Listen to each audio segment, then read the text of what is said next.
Assalamualaikum warahmatullahi wabarakatuh. Recording in progress. Bismillahirrahmanirrahim. Asyhadu an la ilaha illallah wahdahu la syarika lah wa asyhadu anna Muhammadan abduhu wa rasuluhu la nabiyya ba'dah. Wassalatu wassalamu ala Rasulillah wa ala alihi wa sahbihi wa man tabi'alah. La haula wa la quwwata illa billah. Subhanaka la ilma lana illa ma 'allamtana innaka antal alimul hakim. Ma'asyiral muslimin, muslimat rahimakumullah, para jamaah yang dirahmati Allah. Alhamdulillah kita pagi hari ini kembali berjumpa dalam kajian subuh di Masjid Az-Zumar. Sekedar artinya mengingatkan pada pengajian kita yang lalu, ketika kita datang ke masjid itu adalah bagian jihadun nafs,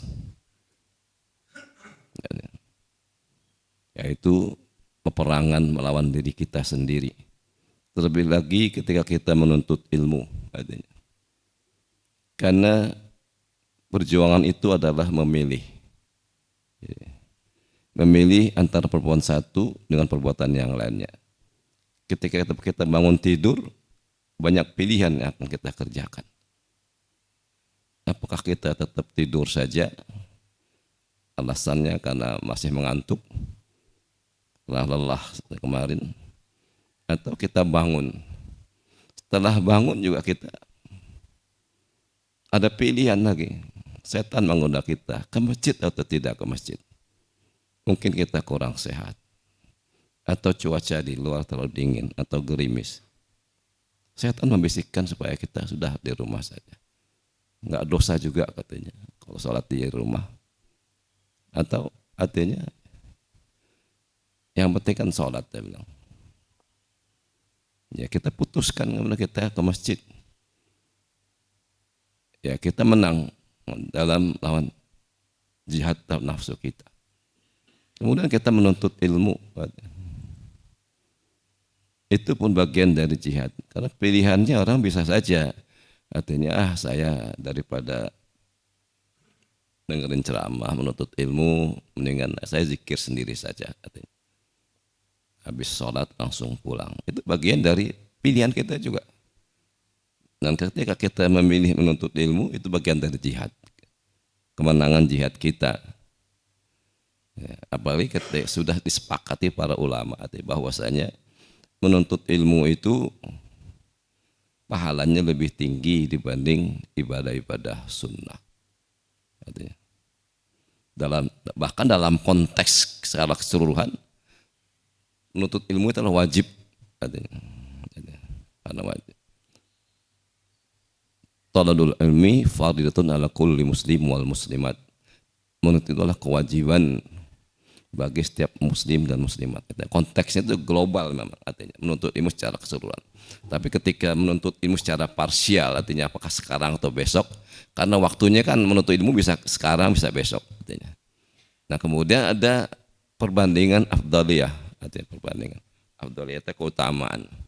Ya, kita pilih ibadah-ibadah yang utama untuk artinya kita lakukan prioritas. Jadi saya katakan artinya kalau di pesantren itu kalau ada santri yang kebanyakan zikir dimarahin karena ada tugas dia pada saat itu bukan berzikir, ya suruh nuntut ilmu. Artinya kalau subuh belajar nggak boleh gitu. Tapi ada pesantren kemudian yang menggabungkan antara zikir dan nuntut ilmu. Jadi cucu saya itu pesantren Al Hasan di sini dekat di Jati Makmur. Jaga. Jadi kalau hari ini zikir baca masturot pagi, besoknya belajar gitu kan, gantian. Jadi supaya juga membiasakan diri. Tapi kan kalau di pesantren tradisional tidak, atau pesantren yang lain lah, tidak diimbangi dengan seperti itu. Pokoknya habis subuh belajar, artinya ngaji, baca kitab dan segala macam. Ya, jadi mungkin santri tidak punya kebiasaan nanti baca zikir pagi dan petang. Sekarang digabung artinya. Kalau supaya sang santri juga biasa berzikir, kemudian juga tetap menuntut ilmu. Jadi digantikan. Hari ini zikir, besoknya baca kitab gitu ya, supaya punya kebiasaan-kebiasaan yang baik. Dan kemudian setelah kita menuntut ilmu kan ada perjuangan lagi di dalam diri kita. Apa kita amalkan apa enggak ibu kita ini? Itu bagian dari jihad kita juga. Maka Imam Syafi'i itu mengatakan, kalau seseorang menuntut ilmu, hendaknya dari awal sudah niat bahwasanya ilmu yang dimiliki ini setelah dia tahu diamalkan. Karena ilmu bila amal tasyarru bisa tasyarru bila samar. Ilmu tanpa amal itu seperti pohon tanpa buah. Ya. Gak ada manfaatnya, tidak ada hasilnya. Bahkan di dalam penasihat para ulama namanya al ilmun nafi', ilmu yang bermanfaat itu kan kita berdoa tiap pagi. Allahumma inna nas'aluka ilman nafi'an wa rizqan thayyiban wa amalan mutaqabbalan. Apa ilmu yang bermanfaat itu? Ilmu yang bermanfaat, ilmu yang diamalkan. Kalau tidak diamalkan, maka ilmu itu menjadi tidak bermanfaat. Apa artinya? Apa bedanya orang yang berilmu dengan orang yang tidak berilmu ketika dia tidak beramal? Akan terlihat, baru terlihat perbedaan antara orang berilmu itu ketika dia beramal. Orang berilmu amalnya benar, orang yang tidak berilmu amalnya tidak benar. Jadi dari awal itu kalau Imam Syafi'i mensyaratkan, artinya kalau kita nut ilmu dari awal sudah niat bahwasanya ilmu ini akan kita amalkan. Jadi menuntut ilmu bagi seorang mukmin itu bukan sekedar menambah wawasan. Bahkan lebih jauh lagi para ulama mengatakan kalau kita menuntut ilmu tapi tidak menambah ketakutan kita kepada Allah, tidak menambah raja kita kepada Allah, tidak menambah mahabbah kecintaan kita kepada Allah, tidak ada gunanya ilmu kita. Ya, itu bagian dari jihad nafsu. Jadi kita setelah tadi berjihad untuk bisa menuntut ilmu, kemudian kita berjihad lagi untuk mengamalkan ilmu. Kan perlu perjuangan kita ini untuk bisa supaya bisa ilmu yang kita ketahui ini kita bisa amalkan. Nah, jihad yang ketiga adalah bagaimana kita mendakwahkan ilmu ini yang sudah kita ketahui.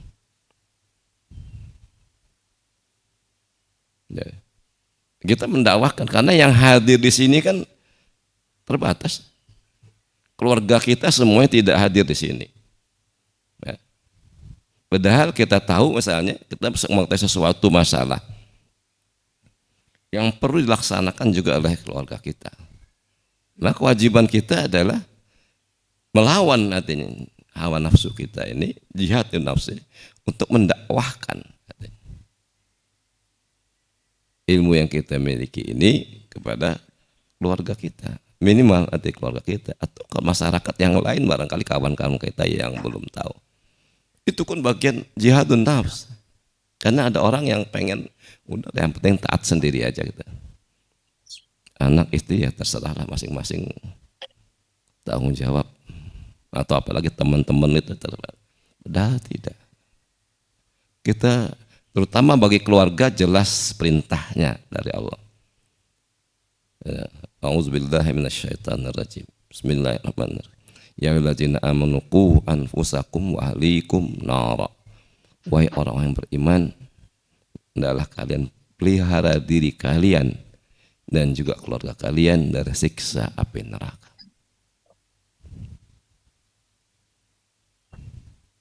Ya, neraka itu digambarkan alaiha malaikatun hilazun sidadun. Di neraka itu ada malaikat-malaikat yang bengis, yang siap mengazab orang-orang yang masuk ke dalamnya. Itu perlu kita sampaikan juga. Jadi itu bagian dari menanamkan rasa khauf, rasa takut kita kepada Allah. Itu bagian dari jihad nafsu kita. Kemudian yang terakhir jihad nafsu kita adalah ketika kita sabar mendakwahkan kebaikan, mengajak orang kepada kebaikan. Kita perlu mohon kepada Allah, artinya kita diberi kesabaran agar kita bisa mengajak orang kepada kebaikan. Karena tidak serta-merta artinya ajakan kebaikan itu diterima oleh orang lain. Bahkan jangan orang lain, anak kita. Ajaran sabar ini sudah ditanamkan sejak awal, Pak. Umur berapa anak kita ini kita perintahkan untuk sholat? Umur berapa kita mulai perintahkan, Pak? Umur 7 tahun ya. 7 tahun. Terus umur 10 tahun kalau dia belum sholat kita apakan? Hah? Mulai dipukul, tapi tidak menyakitkan. Kita lihat saja tentang waktu antara 7 sampai 10 tahun itu. Satu harinya berarti kita harus merintahkan anak kita sholat 5 kali. Gitu kan? Kalau satu hari 5 kali berarti 1 bulan 150 kali kurang lebih kita perintahkan anak sholat. Kalau 1 bulan 150 kali, jadi 1 tahun itu berarti 1800 kali kita perintahkan anak kita sholat. Kalau 1800 kali 1 tahun kita perintahkan anak kita sholat, artinya kemudian 3 tahun itu berapa? 5400 kali kita perintahkan anak kita untuk sholat. Itu kaidahnya seperti itu. Sehingga ketika kita berkali-kali memerintahkan kita sehingga sang anak itu mempunyai sudah tertanam di dalam alam bawah sadar mereka bahwa sholat itu adalah kewajiban yang tidak boleh ditinggalkan. Jadi itu bagian dari jihad. Mendakwahkan keluarga itu bagian dari jihad, karena ada orang yang nggak berani juga nasihatin anaknya itu nggak berani, bangunin anaknya subuh itu untuk sholat di masjid itu nggak berani. Harus kita beranikan diri artinya supaya ngajak anak itu supaya sholat subuh. Apalagi yang laki-laki ya harus kita ajak juga berjamaah, kita harus, itu bagian dari jihad kita. Jadi jihadun nafs itu menjiwai nanti artinya jihad-jihad kita yang selanjutnya. Kalau kita tidak pernah artinya mempunyai kemampuan untuk berjihad terhadap hawa nafsu kita sendiri, maka kita akan sulit untuk diajak berjihad pada jihad-jihad yang lain. Para jamaah hadirin hadirat rahmati Allah. Jadi inilah barangkali satu hal yang kita perlu terus menerus artinya ini kan, bahwa niat awal untuk ilmuwan bukan sekedar tambah wawasan, tapi adalah kita menambah keimanan kita, menambah rasa takut kita kepada Allah, menambah juga artinya amal-amalan kita. Kita berdoa kepada Allah Subhanahu wa taala agar kita mampu memenangkan pertarungan hawa nafsu kita. Karena berbeda dengan jihad kita, jihad peperangan yang kita boleh menang boleh kalah. Jadi orang di Gaza itu nggak masalah, dia tenang aja. Bukan urusan menang atau kalah. Yang penting berjuang, mati jadi syahid. Menang alhamdulillah artinya jadi mulia. Iskariman amutu syahidan, hidup mulia atau mati syahid. Tapi ketika kita berjihad menahan hawa nafsu, pilihannya cuma satu, menang. Kalau nggak menang, kalau kalah di hawa nafsu, kita masuk neraka. Artinya maksiat kita kan, gitu kan. Dari tahapan jihad nafsu tadi, kalau kita nggak mau belajar, berarti kita ya sesat kita. Kalau kita nggak mau mengamalkan, kita maghdub. Berarti orang yang punya ilmu tapi tidak diamalkan, itu maghdub, dimurkai oleh Allah.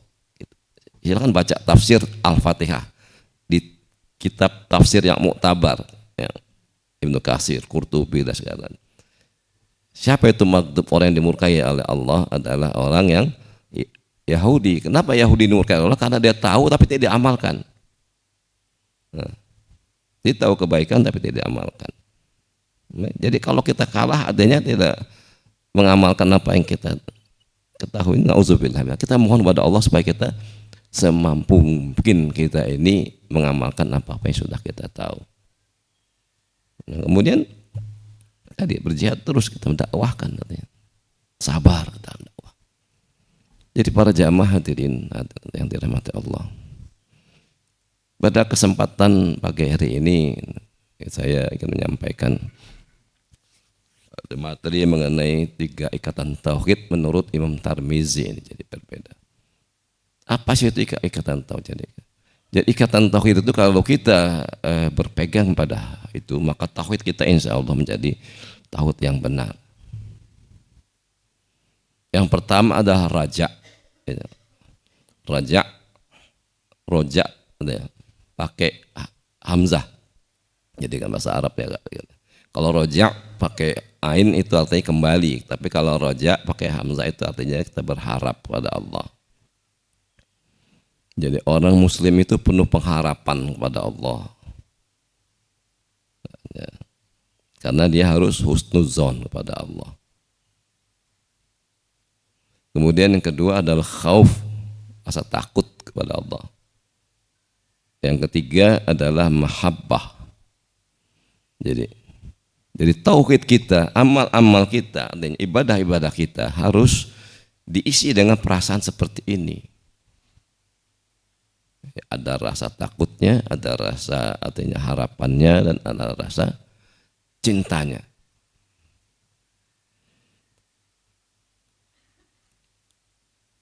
Raja artinya harap, artinya harapan kita kepada Allah itu akan mendorong kita untuk bersemangat melakukan amal-amal soleh. Khauf kita, rasa takut kita kepada Allah akan menghindari kita atau menjadi kekuatan bagi kita untuk tidak melakukan hal-hal yang dilarang oleh Allah.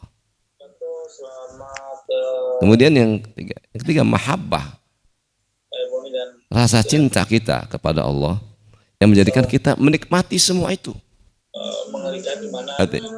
Kita menikmati ketaatan kita, melakukan ibadah, kita menikmati penghindaran kita terhadap maksiat, itu kita nikmati, tidak menjadi satu beban karena kita merasakan itu adalah bagian dari cinta kita kepada Allah Subhanahu wa taala. Banyak juga menjadi korban sehingga para jamaah hadirin hadirat ya Allah. Allah itu salah satu fungsi artinya Rasulullah SAW adalah seperti diungkapkan di dalam surat Al-Ahzab.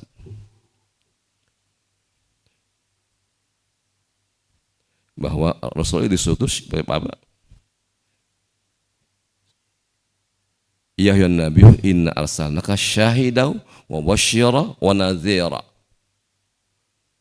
Wahai Nabi, sungguhnya engkau ini kami utus, kata Allah, sebagai syahid dan sebagai saksi atas kebenaran agama, atas kebenaran Allah sebagai satu Tuhan.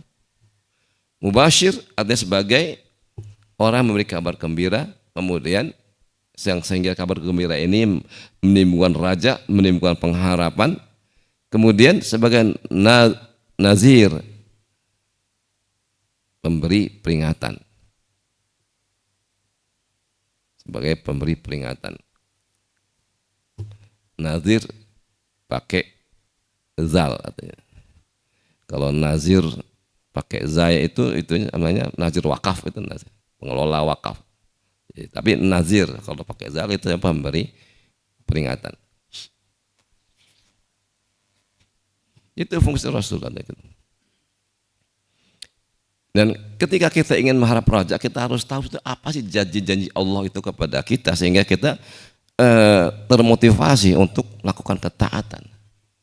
Di antara janji Allah yang utama adalah kata Allah menjanjikan surga bagi orang-orang yang bertakwa. Ini harapan besar kita.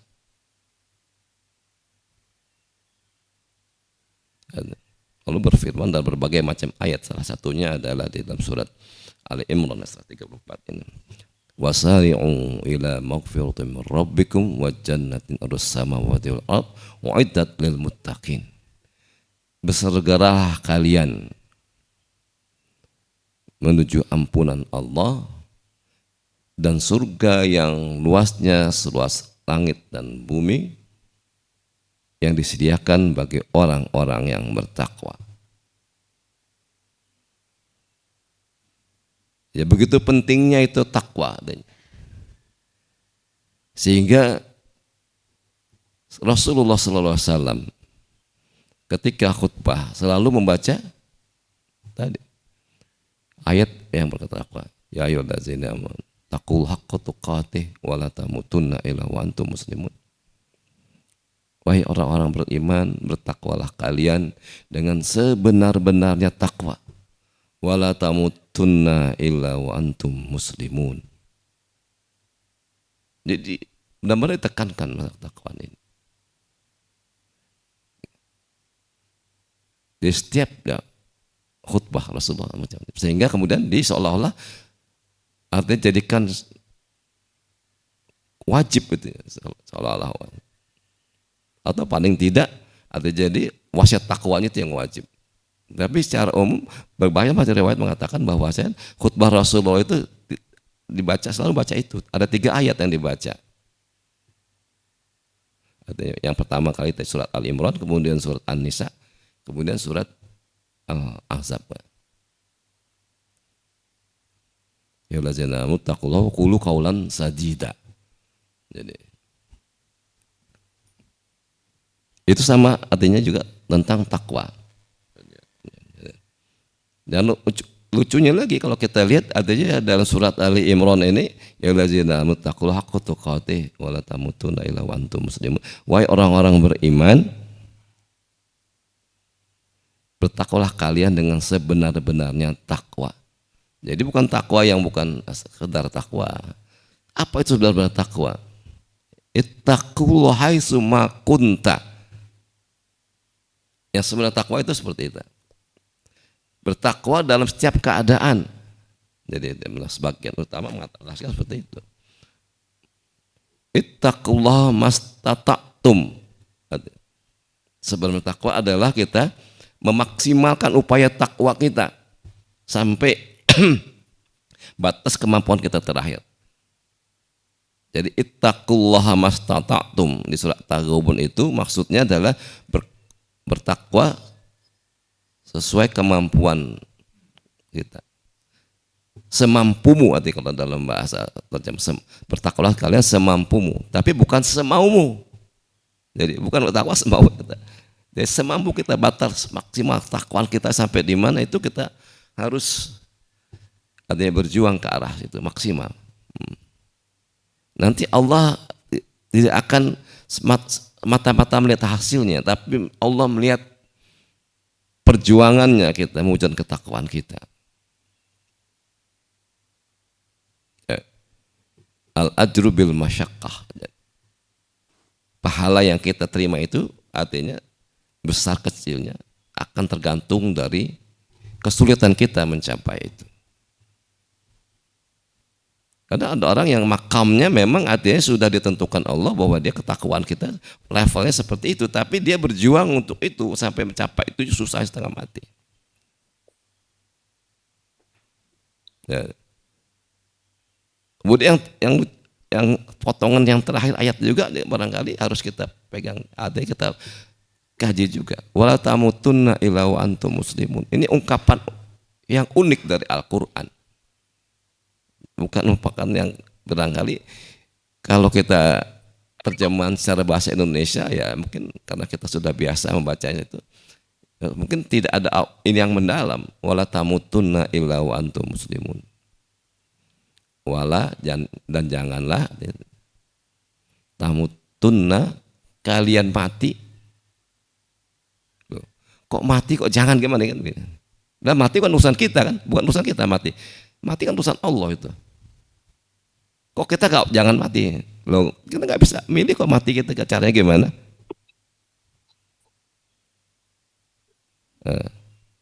Tapi Allah mengatakan jangan kamu mati. Loh, gimana? Ya, Allah yang matiin, kok bukan kita, kok kita nggak boleh mati gimana? Illa wa antum muslim, kecuali kamu berkat dalam keadaan Islam. Jadi maknain ada mafhum kalau dalam tafsir ya, mafhum mukhalafah. Ada pengertian tersembunyi di balik ini, jadi harus kita pahami. Jadi kalau kita diperintahkan jangan kalian mati kecuali dalam keadaan Islam, berarti maksudnya adalah supaya kita ini hidup kita dalam keadaan Islam, artinya memegang teguh agama Islam.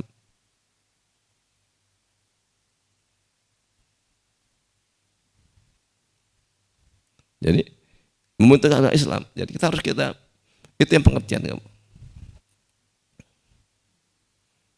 Jadi kalau kajian kita artinya kajian ayat mengenai artinya adat Imran terutama dalam makro ini menarik betulnya.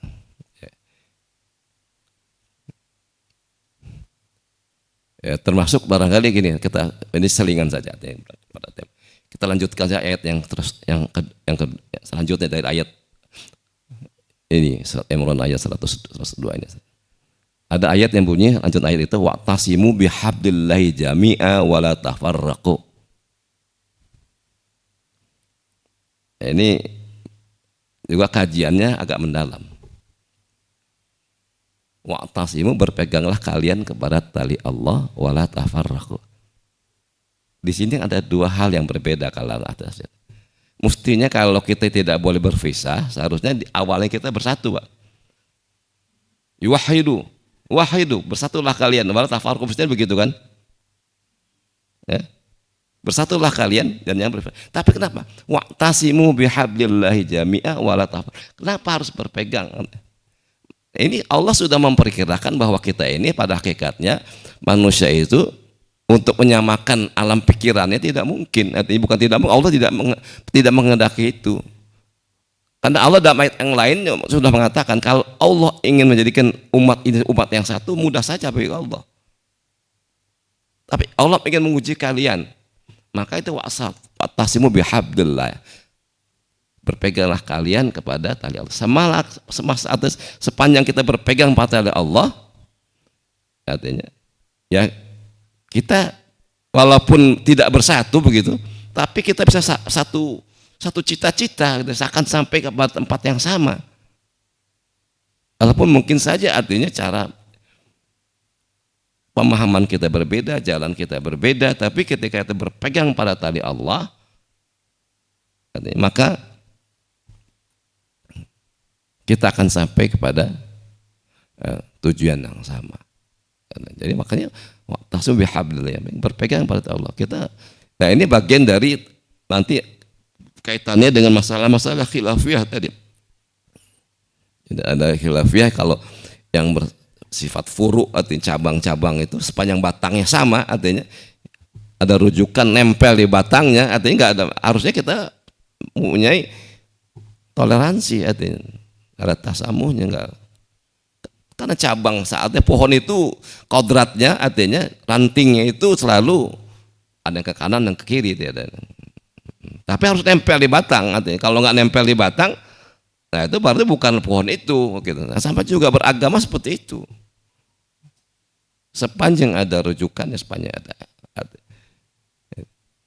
Walaupun barangkali berbeda penafsiran. Ini bagian dari pengetahuan kita yang harus kita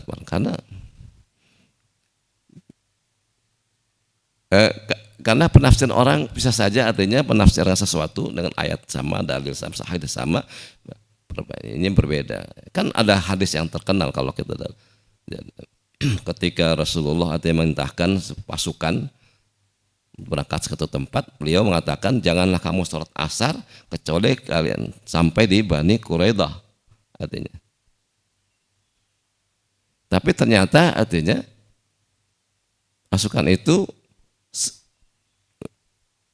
artinya jalannya mungkin agak lambat atau di luar perkiraan Rasulullah, sehingga sebelum sampai Bani Quraidah waktu asarnya sudah habis.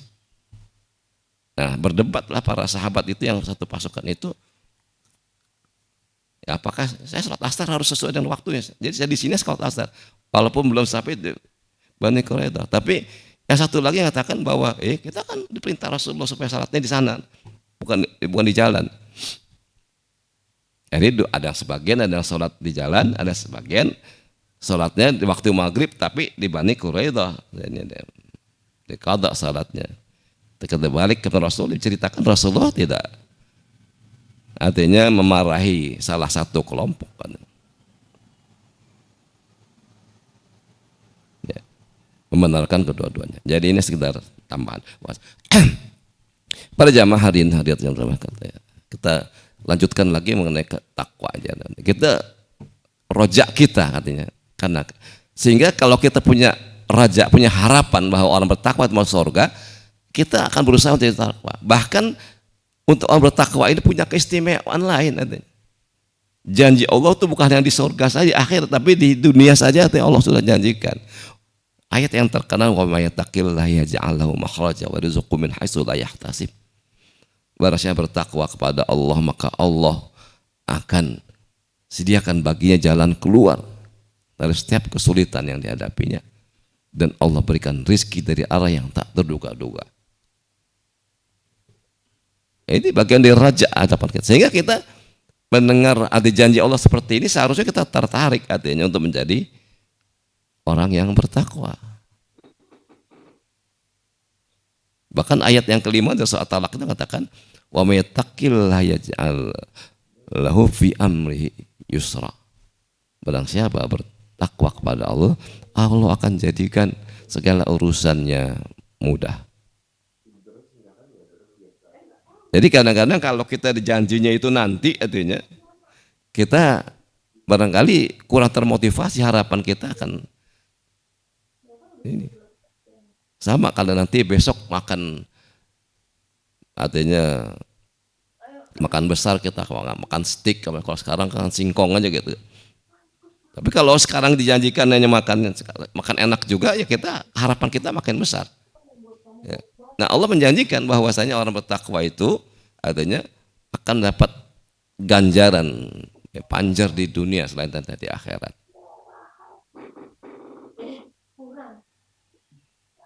Bahkan ketika kita bertakwa, Allah memberikan ilham kepada kita. Yang pertama kali dalam surat wattaqu alimukumullah. Jadi di surat Al-Baqarah ya, terakhir di lembaran terakhir. Bertakwalah kalian, Allah akan beri ilmu kepada kalian. Jadi orang bertakwa itu, kalau kita bertakwa, ilmu kita akan ditambah Allah dengan mudah. Kemudian dalam ayat yang lain Allah mengatakan, wa in tattaqullaha yaj'al furqanan. Jika kalian bertakwa, maka Anda punya ilham nanti untuk memilih mana yang baik, mana yang benar. Jadi orang bertakwa itu, kalau kita benar bertakwa, insya Allah pilihannya tidak salah. Karena dibimbing oleh Allah. Kadang-kadang kita kan salah milih, mau bisnis ini ternyata salah kagak.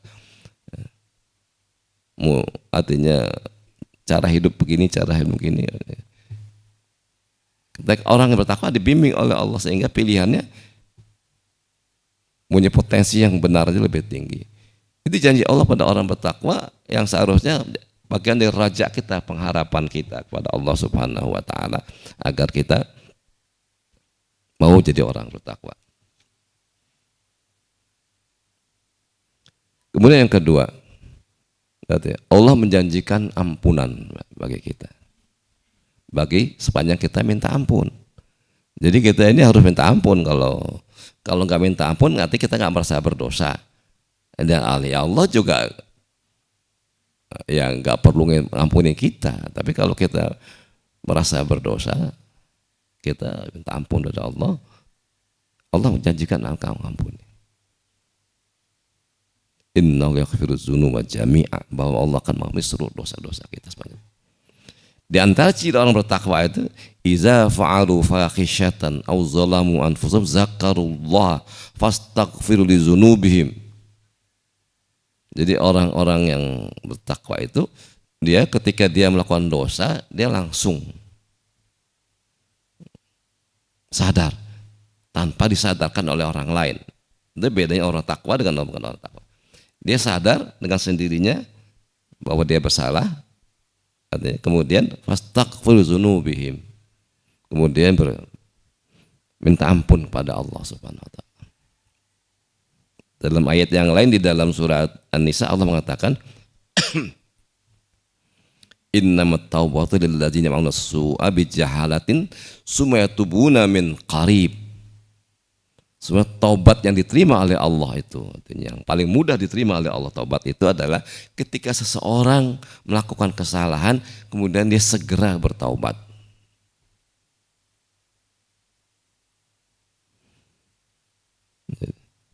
Jadi kita jangan nunggu lama-lama kalau salah kita punya sensitivitas. Jadi kita begitu salah langsung kita taubat, salah langsung kita taubat. Bahkan kita dianjurkan kalau kita bertaubat itu minta ampun itu bukan yang kita rasa tahu berdoa saja. Kalau mungkin kalau bapak-bapak dan ibu hafal doa salat tahajud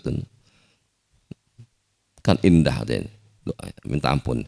Faghfirli ma qaddamtu wa ma akhartu wa ma sartu wa ma alantu wa ma anta a'lamu bihi minni. Ya Allah, ampuni dosaku yang sudah lalu, bahkan yang akan datang juga kita sudah minta ampun karena kita underestimate ini. Karena underestimate sebagai manusia ini kadang-kadang kita tidak menjamin bahwa kita ini setelah kita bertobat sekarang besok-besok kita nggak dosa lagi karena kelemahan kita. Jadi kita dia nggak sok-sok artinya kita ngaku bahwa ini kita sekarang sudah bertobat. Kita di hadapan Allah kita harus rendahkan diri bahwa kita ini masih punya potensi untuk berbuat dosa.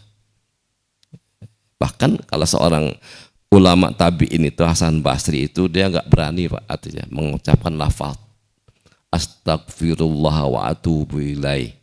Ya Allah, aku minta ampun kepadamu dan aku bertobat kepadamu. Dia tidak berani.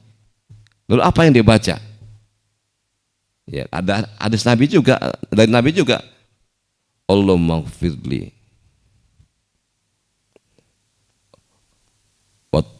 Allah tubtu ilayya. Intinya begini, dia Rabbik firli warhamni wa tub alayya. Rabbik firli warhamni wa tub alayya. Jadi minta dia, intinya dia minta selain minta ampun dari Allah, dia minta rahmat dari Allah dan dijadikan jadi orang bertaubat. Jadi dia ngaku bertaubat. Jadi kalau kita ini kan, tapi itu tidak salah juga karena itu lafaz dari Rasulullah, Allah astagfirullah wa atubu ilaih. Tapi karena bentuk kehati-hatian, karena pemahaman yang lebih mendalam dari seorang Hasan Al-Basri, ulama di golongan tabi'in, nanti bukan ulama ecek-ecek. Sehingga dia merasa bahwasanya dia underestimate, bahwasanya dia ini kemampuan bertobat dia ini ya terbatas. Jadi lebih baik Allah saja menjadikan saya orang bertobat aja, bukan saya ngaku-ngaku. Jadi kalau Allah menjadikan saya orang bertobat ini, saya pasti bertobat beneran. Tapi kalau saya ngaku-ngaku saja, besok nanti bisa dosa lagi. Rabbik firli warhamni wa tub alayya innaka antat tawwabur rahim. Ya Allah, Rabbik firli warhamni wa tub alayya. Ya Allah, jadikan aku ampuni dosaku, berikan aku rahmat, jadikan aku orang bertobat. Innaka antat tawwabur rahim. Sehingga engkau lah penerima taubat dan maha pengasih. Jadi kita yakin bahwasanya kita ini kemampuan taubat kita ini ya di hadapan Allah kadang-kadang ya belum sepenuhnya bisa kita jamin bahwa kita faghfirli wa ma'a asrartu wa ma'alantu, apa yang aku lakukan sembunyi-sembunyi dan apa yang aku lakukan terang-terangan. Kurang. Pegang aja. Kurang jelas.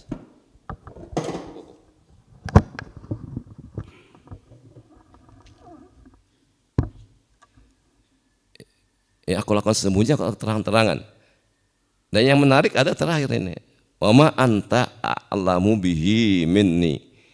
Aku minta ampun kepada ya Allah terhadap dosa yang engkau tahu, aku tidak tahu. Jadi kita nggak rasa dosa, tapi di mata Allah itu perbuatan dosa. Jadi kita dianjurkan untuk minta ampun dengan cara seperti itu setiap malam itu tahajud. Jadi doa yang artinya maksur dari Nabi di antara doa tahajud itu Pak. Selain doa Rabbi adkhilni mudkhala sidqi wa akhrijni mukhraja sidqi waj'alni min ladunka sultanan nasira. Itu adalah Quran. Quran mengatakan orang yang tahajud itu diperintahkan doanya Rabbi adkhilni mudkhala sidqi wa akhrijni mukhraja sidqi. Rasulullah mencontohkan selain doa itu dicontohkan Rasulullah tadi doa ini. Katanya. Agak panjang doanya. Tapi itu yang maksurat yang Rasul baca tiap malam. Ya setelah itu boleh dapat baca yang lain artinya. Tapi ya kalau sebaiknya yang ini jangan ditinggal doa tahajud seperti ini. Jadi kita yakin bahwasanya Allah akan mengampuni dosa kita sepanjang kita minta ampun. Itu bagian dari harapan kita sehingga kita punya harapan, tidak putus harapan. Salah satu artinya cara setan artinya menggelincirkan kita adalah kita putus harapan terhadap Allah. Mulai tais umir rohillah. Jangan kalian putus asa terhadap Allah. Bukan Allah memanggil orang-orang artinya yang sudah berbuat dosa kelewatan. Az-Zumar itu.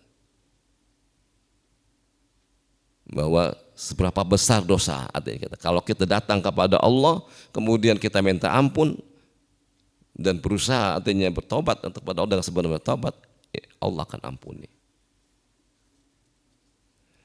Jadi harapan kita seperti itu. Itu namanya raja. Sehingga kita tidak putus asa pada Allah. Kemudian yang ketiga adalah Allah akan mengabulkan doa-doa yang kita baca. Ud'uni astajib lakum.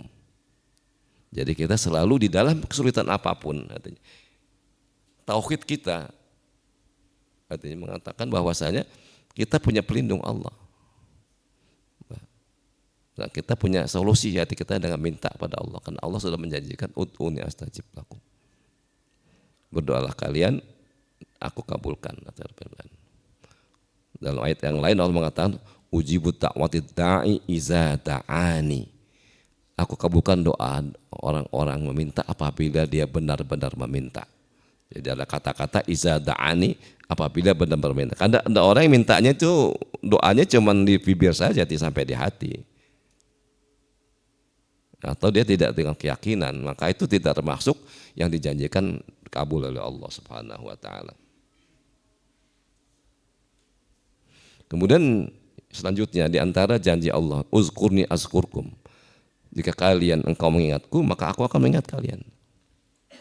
Dalam hadis yang katakan, ingatlah Allah pada saat kalian senang, nanti Allah akan mengingat kalian ketika kalian susah. Jadi kalau kita baca zikir itu dalam setiap keadaan, baik senang maupun susah, kita tetap berzikir kepada Allah. Kita maka zikir itu dibagi zikir pagi dan petang itu dijadikan satu wirid bagi kita, bagian dari kita zikir pada Allah. Karena dalam kata ulama mengatakan mailaisa wirdun wa wakirdun.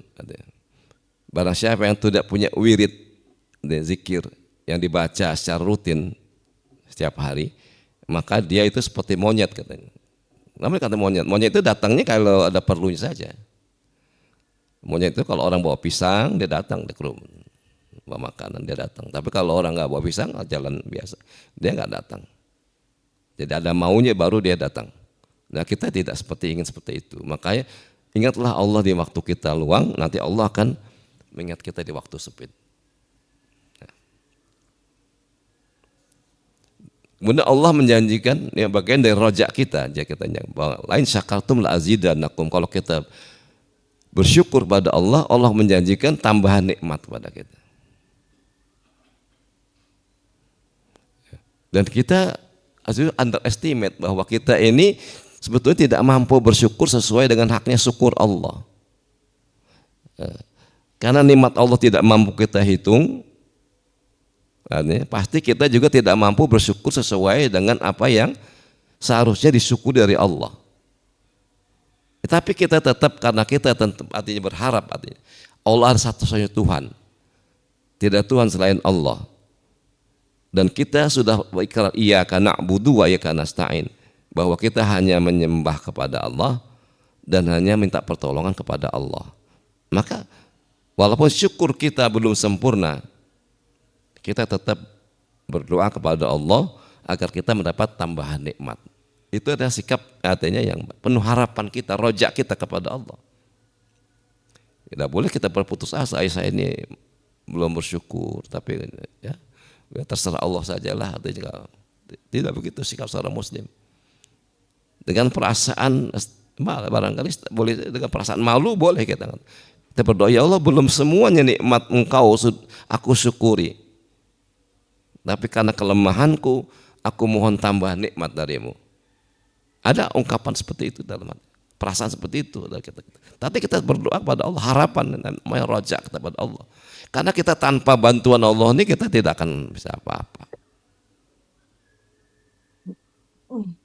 Ya, walaupun kita banyak dosa, walaupun kita banyak artinya belum syukur 100%, tapi kita tetap butuh Allah, maka kita harus artinya berusaha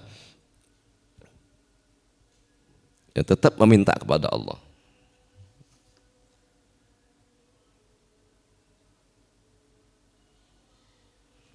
Dan janji Allah kemudian di antara janji Allah yang kita punya rojak, punya harapan pada Allah bahwa Allah menolong orang-orang yang sabar.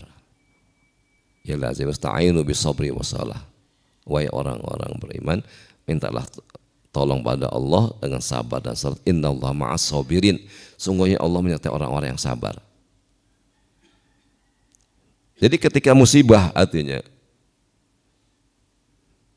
datang bertubi-tubi pada kita, bagi orang yang punya rojak, imannya benar, tauhidnya benar, dia tetap sabar karena dia yakin bahwa ujian Allah ini pasti ada akhirnya. Bahwa ujian yang dititipkan Allah pada kita adalah bukan untuk membinasakan kita, tapi untuk menguji keimanan kita, menguji kesabaran kita dalam rangka Allah menaikkan derajat kita. Itu harapan artinya, rajak kita pada Allah Subhanahu wa taala. Nah, harus kita miliki bahwa kita selalu berharap, punya harapan yang besar pada Allah. Artinya kita berhusnuzon pada Allah. Ana inda zonni abdi bi, kata Allah. Aku adalah mempersahakan hambaku.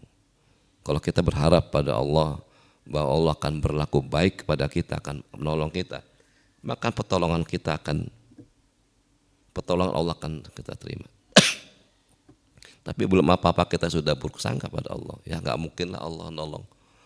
Berarti dia telah membatasi dirinya dari pertolongan Allah. Jangan sampai kita berbuat. Itu bukan seorang raja. Kemudian yang ketiga ada khauf, rasa khauf, takut kepada Allah. Takut kepada Allah ini berbeda dengan takut kepada makhluk. Takut kepada Allah, takut kepada makhluk artinya kita lari dari makhluk itu yang kita takuti. Takut kepada harimau, kita lari dari harimau. Takut dari anjing galak, kita laku dari anjing galak. Takut orang yang zalim, berbuat jahat, para preman segala macam, perampok, kita lari dari. Tapi kalau takut kepada Allah justru fafirru ilallah, kata Allah dalam Al-Quran. Maka hendaklah kalian lari menuju Allah. Jadi kita justru kalau kita takut pada Allah, kita tambah dekat kepada Allah.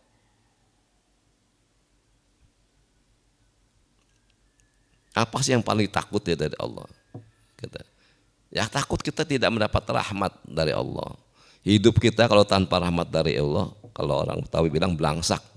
Kalau jauh dari rahmat Allah itu artinya sengsara hidup kita. Karena kita bisa hidup nikmati semata-mata karena rahmat Allah. Itu keyakinan kita. Bukan karena kepandaian kita, bukan karena kehebatan kita, kekuatan kita. Tapi semata-mata karena rahmat dari Allah. Yang paling kita takutnya jauh dari rahmat Allah. Ya nanti di akhirat ya tentunya kita takuti juga neraka. Dan ketakutan kita kepada Allah itu ketakutan yang wajib hukumnya. Kalau ketakutan yang lain terhadap makhluk itu ya sunnah. Kalau kita berani ngelawan rampok nggak usah takut sama rampok kita. Kalau kita bisa menundukkan macan, nanti bisa banyak harimau, nggak perlu takut kita kepada harimau. Itu takut tobi'i, takut yang wajar. Tapi kalau takut kepada Allah hukumnya wajib. Jangan sampai kita merasa tidak aman terhadap ancaman-ancaman yang Allah berikan. Ya, karena Allah sudah memberikan peringatan-peringatan, artinya konsekuensi orang yang melakukan kedurhakaan kepada Allah, maka orang tersebut akan menerima konsekuensi yang sudah Allah tetapkan. Dan bagi kita orang beriman harus merasa takut, ada perasaan takut kita kepada Allah. Dengan perasaan takut itu hidup kita jadi hati-hati, berusaha untuk menjaga apa-apa yang Allah larang supaya kita tidak mendapat murka Allah dan kita tidak jauh dari rahmat Allah. Kemudian yang terakhir ada mahabbah, rasa cinta kita kepada Allah. Cinta kita kepada Allah ini bukan cinta kita beda dengan cinta kita kepada sesama manusia atau sama makhluk. Cinta kita kepada Allah adalah mutlak. Jadi kalau cinta namanya cinta kita sama makhluk ada mutabadilan atau mutasyarikah. Mutabadilan itu ada saling mencintai. Jadi kalau kita cinta bisa kita persyaratkan, kita cinta istri kita sepanjang istri kita cinta juga kepada kita. Tidak kurang ajar kepada kita. Kita cinta kepada anak kita karena panjang anak kita juga berbuat baik kepada kita. Kita cinta tetangga kita, tapi kalau mereka tidak berbuat baik ya kita berhak untuk tidak mencintai mereka. Tapi ketika kita bicara cinta kepada Allah tanpa reserve, mungkin Allah mencoba kita bertubi-tubi dengan cobaan yang berat. Apakah mau kita ngambek sama Allah gitu kan? Ada orang yang artinya seperti itu. Tidak, kita harus tetap aja orang beriman tetap menyembah. Tadi karena ujian itu bukan dalam rangka Allah ingin membinasakan kita, tapi ingin menaikkan derajat kita. Di antara tanda-tanda mahabbah itu adalah yang pertama kali cinta ketemu Allah. Jadi dalam sebuah hadis dikatakan, man habba ilallah haballah liqa'ahu. Barang siapa cinta kepada Allah maka dia cinta juga bertemu kepada Allah. Apa maknanya? Jadi orang cinta kepada Allah tidak takut menghadapi kematian karena bagi dia kematian itu kan bertemu dengan Allah. Jadi ada cerita yang barangkali jadikan ini. Jalaluddin Ar-Rumi ketika sakit, anak-anak muridnya nangis, sedih. Kenapa? Ya nanti artinya gurunya kan kalau sakit parah begini bentar lagi barangkali umurnya udah gak ada lagi. Loh kenapa? Emang kalau umur saya gak ada kenapa? Kalau saya justru senang kalau saya artinya meninggal dunia karena saya akan bertemu dengan kekasih saya Allah, dia bilang. Nah, kalian gak usah sedih, dia bilang. Bergembira kalian, dia bilang. Nah karena suruh bergembira gitu disuruh nari-nari. Jadi dia Aryan Darwis itu kalau yang yang sufi itu Darwis. Karena itu diperintahkan oleh Sayyidina Rumi. Gak usah, kalian justru senang aja bahwa saya ini akan bertemu dengan kekasih saya. Jadi kalian nari-nari aja sebetulnya.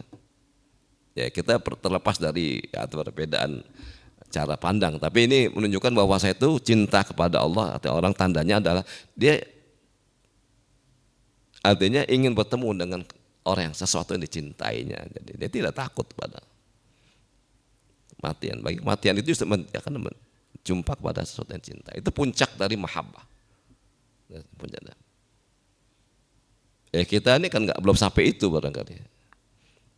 Karena kita sendiri artinya merasa nggak yakin kalau kita ketemu Allah itu kita bisa mempertanggungjawabkan kehidupan kita. Tapi ketika kita sudah yakin betul bahwasanya kehidupan kita ini artinya kita jalan dengan baik, kemudian kita ikhlas, barangkali kita akan menghadapi kematian dengan penuh keikhlasan.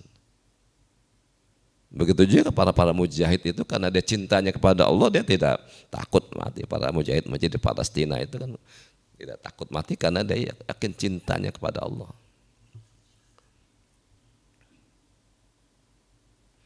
Dan orang cinta kepada Allah dia cinta bermunajat kepada Allah.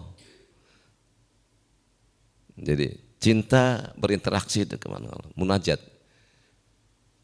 Kalau kita barangkali belum sampai tingkatnya kepada Umar bin Khattab radhiyallahu anhu.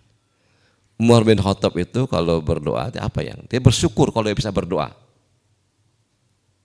Jadi sebelum doanya terkabul itu dia sudah bersyukur karena bagi dia berdoa itu adalah bagian dari ibadah, mukhul ibadah, menunjukkan kehambaan dia di hadapan Allah. maka dia tidak peduli apakah doa saya dikabulkan atau tidak, bukan urusan.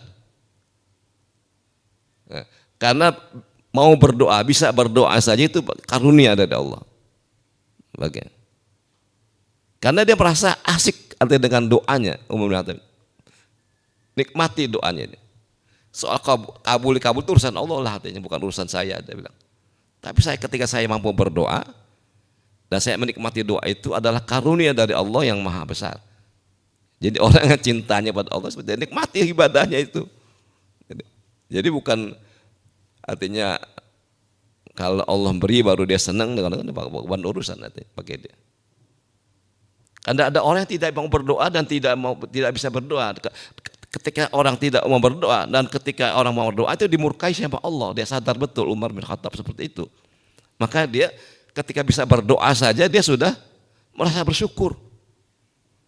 Jadi kalau soal kabul itu kan hak Allah, prerogatif Allah, mau kabulin mau enggak bukan kita enggak punya artinya kewenangan ataupun izin untuk memaksa Allah harus mengabulkan doa kita. Kita serahkan Allah. Jadi orang cinta pada Allah cara berdoa seperti itu.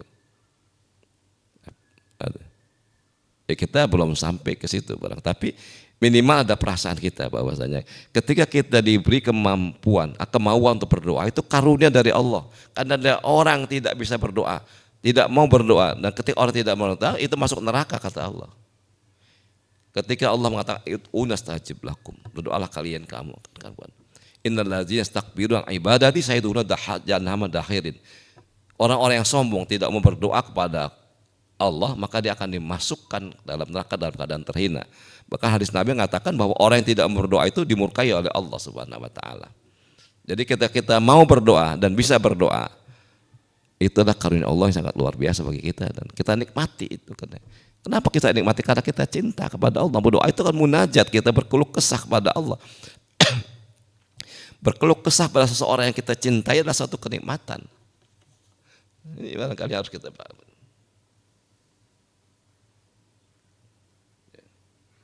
Kemudian di antara cinta kita kepada Allah juga kita mencintai orang-orang yang dicintai oleh Allah Subhanahu wa taala. Allah mencintai Rasul, kita mencintai Rasul. Allah mencintai orang-orang soleh, kita juga mencintai orang-orang soleh. Dan yang penting lagi adalah ketika kita mengaku cinta kepada Allah, maka urusan cinta kita ini harus karena Allah. Kita mencintai seseorang karena Allah, artinya kita membenci seseorang karena Allah. Kita bersatu berkawan dengan seseorang karena Allah, kita berpisah dengan seseorang karena Allah. Itu bagian dari wujud cinta kita kepada Allah. Dan itulah orang yang akan dapat naungan nanti di Allah di kiamat. Orang yang mencintai karena Allah, membenci karena Allah itu yang mendapat naungan nanti di hari kiamat. Karena itu refleksi dari cinta kita kepada Allah. Jadi para jamaah hadirin hadirat rahmati Allah, inilah barangkali sekedar inspirasi bagi saya pribadi dan bagi kita semua bahwa ikatan tauhid itu kalau kita pegang artinya pertama kali harapan kita gantungkan kepada Allah. Rasa takut kita kepada Allah juga kita harus miliki dengan benar. Karena rasa takut kita kepada Allah justru akan mendorong kita justru mendekat kepada Allah. Berbeda dengan rasa takut kita kepada makhluk. Dan ketiga, mahabbah kita cinta kepada Allah menyebabkan kita bisa menikmati ketika kita mengerjakan amalan, artinya kesalehan, kita nikmati. Ketika kita meninggalkan maksiatan, kita tidak gerutu. Ini beda kan, karena kalau kita tidak punya mahabbah, kita ini diperintah dilarang itu gerutu. Tapi kalau kita punya mahabbah, punya rasa cinta, dilarang kita justru menjauhi larangan itu senang, karena kita menurut perintah sesuatu yang kita cintai. Jadi orang dilarang oleh istrinya, kalau dia cinta pada istrinya dia senang, kalau dia bisa mengikuti perintah sang istri yang dia cintai. Ya, itu kalau punya rasa mahabbah. Jadi itu kepada Allah. Jadi, meninggalkan larangan Allah kita dengan rasa senang, kita bahagia karena kita meninggalkan sesuatu yang tidak disukai oleh orang yang kita cintai. Zat yang kita cintai. Wallahu a'lam bishawab. Begitu saja yang dapat kami sampaikan pada kesempatan ini, mudah-mudahan bermanfaat. Terutama Bapak istri pribadi dan tujuan kita semua. Silakan kalau ada yang perlu ditanyakan, kalau tidak ada ya cukup. Alhamdulillah.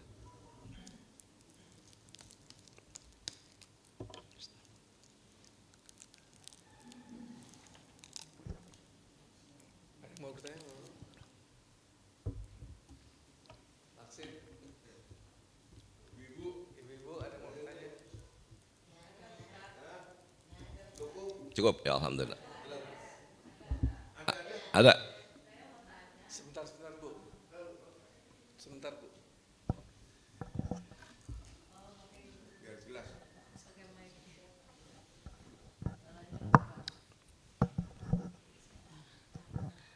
Ya, saya mau tanya Ustadz, mana yang lebih baik ya? Saya nih sebetulnya ada 2 undangan, undangan pernikahan sama undangan majelis taklim. Jadi mana yang diutamakan itu aja. Ya. Kalau undangan pernikahan artinya kalau undangan khusus untuk kita itu wajib kita adakan, kita akan hadiri Pak. Jadi mengikuti undangan pernikahan itu kalau kita kenal artinya ya wajib kita hadiri karena itu bagian dari kewajiban 7 kewajiban muslim. Kalau taklim kita karena misalnya rutin bisa kita hadiri yang kegiatan lain. Ya, nanti tapi kita harus pilih-pilih terus artinya ini kan bagian dari afdoliyah. Jadi kita pilihnya gimana? Ya kalau berkali-kali kita sekali-kali pilih yang taklim gitu kan. Tapi kalau berkali-kali berbenturan, tapi kalau cuma sekali yang berbenturan kita pilihnya yang ikut menghadiri undangan. Menghadiri undangan hakul muslim alal muslim sitah. Di antara hak muslim sama muslim yang wajib dipenuhi adalah memenuhi undangan, terutama undangan pernikahan yang wajib. Undangan yang lain nggak begitu, nggak wajib. Tapi undangan pernikahan walimatul ars itu termasuk wajib dipenuhi. Ya. Tapi kadang-kadang sekarang kan repotnya begini, undangan itu ya kalau memang orang yang kita kenal baik ya nggak apa-apa, jadi wajib. Tapi kalau yang undangannya kadang-kadang disebar gitu, ketua RW mengundang, ketua RT mengundang, repot. Itu jadi fardu kifayah, jadi bukan lagi fardu ain. Tapi kalau undangan yang kita kenal, orangnya kita kenal, nah itu wajib kita datang. Kita pilih yang undangan, insya Allah. Nanti majelis taklim ya kita ikutin yang lain. Tapi kalau berkali-kali kita berbenturan seperti itu ya kita atur saja waktunya. Ya, wallahu alam. Ya silakan. Ya Pak. Ya. Saya mau Pak.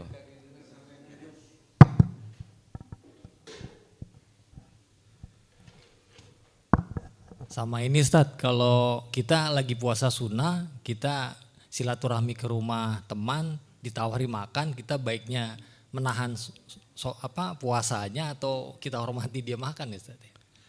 Itu ada beberapa pilihan artinya. Kalau kita tahan, dia tidak tersinggung, kita tahan. Tapi kalau dia merasa tidak nyaman, kita buka. Ada. Jadi kita nggak boleh gitu. Kemudian artinya gini, kalau dalam misalnya orang banyak gitu, kalau kita bisa ada pertemuan yang banyak orang, kita sendiri puasa, boleh kita tetap puasa saja. Tapi kalau kita berdua, kemudian orang itu kalau kita tidak terima ininya, ya itu tidak apa-apa, kita buka saja kalau dia merasa tidak nyaman. Tapi kalau dia memahami ya nggak apa-apa, kita terus saja. Malah juga ada saya punya teman ini, jadi kalau dia rajin puasa Senin Kamis, kalau dan traktir makan ditanya makan di mana, kalau di pagi sore dibuka dia, tapi kalau di warteg nggak jadi buka. Ada betul dia bukan ngomong ya,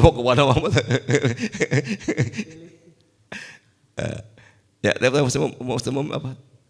Baik, bismillah Ustaz, menanggapi terkait dengan tadi wajibnya menghadiri undangan pernikahan gitu ya. Ya. Bagaimana kalau misalkan di tempat nikahan ini malah justru banyak hal yang melalaikan gitu Ustaz, karena dia mengundang hal-hal yang mohon maaf kayak dangdutan sebagainya gitu. Apakah ini wajib atau malah justru kita harus menjauhinya Ustaz? Karena kalau misalkan kita hadir malah justru kita terbawa dengan suasana seperti itu gitu. Ya kita bedakan Pak. Jadi antara kewajiban kita menjadi menghadiri undangan dengan ya udah datang terus pulang, kita selesai kan. Ya kewajibannya kita laksanakan, kita tidak terlibat dengan acara-acara yang melanggar syariat tadi. Ya ngeri Pak kalau di kampung-kampung, terutama di Depok itu ngeri Pak kalau undangan, kalau dangdutan itu ngeri, dangdutnya koplo lagi. Kalau di Depok itu kalau nggak ada masang organ tunggal, kalau nggak ada dangdutan nggak enak. Jadi kita datangin saja, habis kita pulang, selesai. Jadi kita sudah melaksanakan kewajiban, kemudian kita tidak terlibat dengan perkara yang lain. Jadi kalau masalah itu tanggung jawab dia.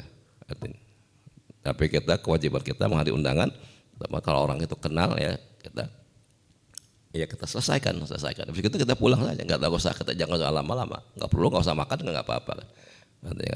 Jadi itu Pak ya. Cara. Jazakumullah khair. Ya, terima kasih ya, mari kita doa. Bismillahirrahmanirrahim. Alhamdulillahirabbil alamin. Hamdan yuafi ni'amahu yukafi mazida. Ya Rabbana lakal hamdu kama yanbaghi li jalali wajhikal karim wa 'azimi sultanik. Subhanaka la nuhsi sanan 'alaika anta kama asnaita 'ala nafsik. Allahumma shalli wa sallim wa barik ala sayyidina Muhammadin wa ala alihi wa ashabihi ajma'in. Allahumma aqsim lana min khasyatika ma takhulu bainana baina ma'asik wa min ta'atika ma tuballighuna bihi jannatak. Ya Allah ya Tuhan kami, karuniakanlah kepada kami rasa takut kepadamu yang akan menjauhkan kami dari perbuatan-perbuatan maksiat. Karuniakan kepada kami ketaatan kepadamu yang akan menghantarkan kami kepada surgamu. Allahumma a'inna ala dzikrika wa syukrika wa husni ibadatik. Allahumma nas'aluka hubbaka wa hubba ma yuhibbuka wa hubba kulli amalin yuqarribuna ila hubbik. Ya Allah ya Tuhan kami, tolonglah kami agar kami dapat senantiasa mengingat-Mu, agar kami dapat senantiasa mensyukuri nikmat-nikmat-Mu, agar kami dapat senantiasa beribadah kepada-Mu dengan cara sebaik-baiknya. Ya Allah Tuhan kami, aku mohon cinta-Mu, aku mohon curhat cinta orang-orang yang mencintai-Mu, dan diri kami cinta kepada segala amal perbuatan yang akan menghantarkan kami kepada cinta-Mu. Rabbana atina min ladunka rahmatan wa hayyi' lana min amrina rasyada. Rabbana hab lana min azwajina wa dhurriyyatina qurrata a'yun waj'alna lil muttaqina imama. Rabbana la tuzigh qulubana ba'da idh hadaytana wa hab lana min ladunka rahmah innaka antal wahhab. Rabbana atina fid dunya hasanah wa fil akhirati hasanah wa qina azabannar. Birahmatika ya arhamar rahimin. Subhana rabbika rabbil izzati amma yasifun wa salamun alal mursalin walhamdulillahi rabbil alamin. Assalamualaikum warahmatullahi wabarakatuh. Subhanakallah wa bihamdika asyhadu an la ilaha illa anta astaghfiruka wa atubu ilaik.